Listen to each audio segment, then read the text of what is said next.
round of warm applause. Well, thanks, Brian and Jose, for having me here, and welcome to everybody. I'm probably most intrigued by that little xylophone thing. I want to take one of those back to my office, and for my executive team, every once in a while, catch their attention. I think it would be kind of handy. I have put some handouts on your tables. If you see, they're these. It outlines our feed-in tariff program, and I'm not actually proposing necessarily to go through all of these slides, but have a flip through them as I'm talking, and then we can use them for the Q&A period. I will end up touching on a lot of what's in there, but I wasn't necessarily thinking of going through them slide by slide.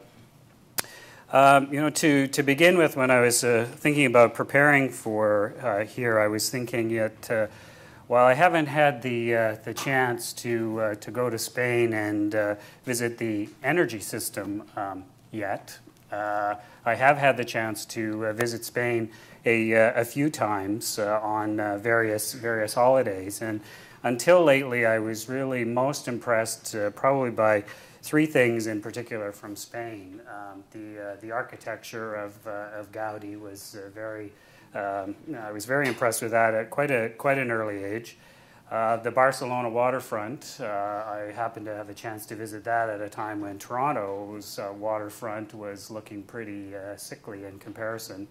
And also happened to be in Spain at a time when you guys were in Madrid, when you guys were seriously expanding the subway system in Madrid and making much more progress than we have here. And what's an interesting coincidence about this is that I ended up being the trustee for the subway expansion that is underway right now in Toronto and actually going right through this campus. So like I say, when I looked back at those trips, there was a lot of inspiration, some of it aesthetic, some of it on the urban revitalization and the planning front.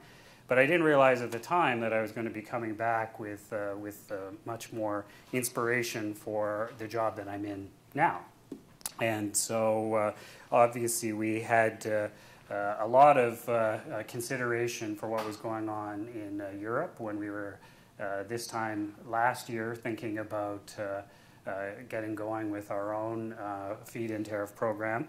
Spain, very influential, as people are aware. The Minister of the Day, George Smitherman, came back very inspired with regards to what he had seen in Europe and Spain in particular. And we certainly learned from the Spanish experience that having with a strong vision, it's very possible to pursue a number of goals at the same time. And whether that's cleaning the air or stimulating the economy or creating jobs, these are all things that we are aspiring to follow in Spain's footsteps, and who knows, maybe even surpass you. So we are looking at, today we'll do a bit of a compare and contrast with regards to the model that we've used. We took experience from a variety of jurisdictions and came up with our own made in Ontario feed-in tariff, which we've just launched just less than 2 months ago. We've already seen an overwhelming interest and response in the program. We've already got 500 applications in. We had about 55,000 unique website visits looking at the program. And we're still a couple of weeks ahead of where we're actually going to start processing those applications and awarding the contracts. Before I get into the fit details, it might be useful to take a little bit of a step back and provide a little more Ontario context. We got some of that this morning. I think my underlying message is that I think we have a really good story to tell here in Ontario on a wide variety of fronts, and the Ontario Power Authority has quite a role in telling that story and implementing that story. We were created to ensure that the province of Ontario has a reliable and sustainable electricity supply, and at the Power Authority, we basically do three things.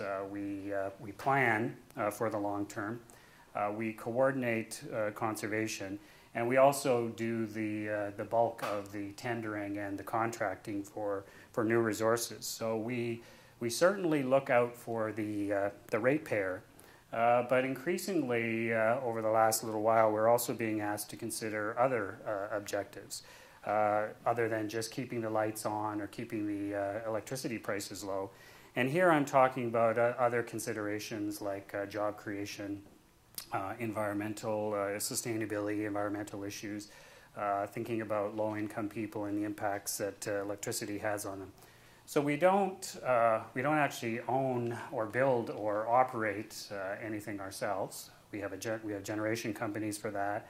We have transmission companies as well. We have about 80 local distribution companies in the province. As a company ourselves, we're about 5 years old, and we were created at a time when Ontario was having a fair amount of trouble attracting investment into the energy and specifically the electricity sector. We were so stretched that we really were keeping our fingers crossed for several summers in a row with regards to whether or not we were actually going to be able to keep the lights on, or I guess in this case it was the air conditioners on, because it was the summers that we were having a particular problem with.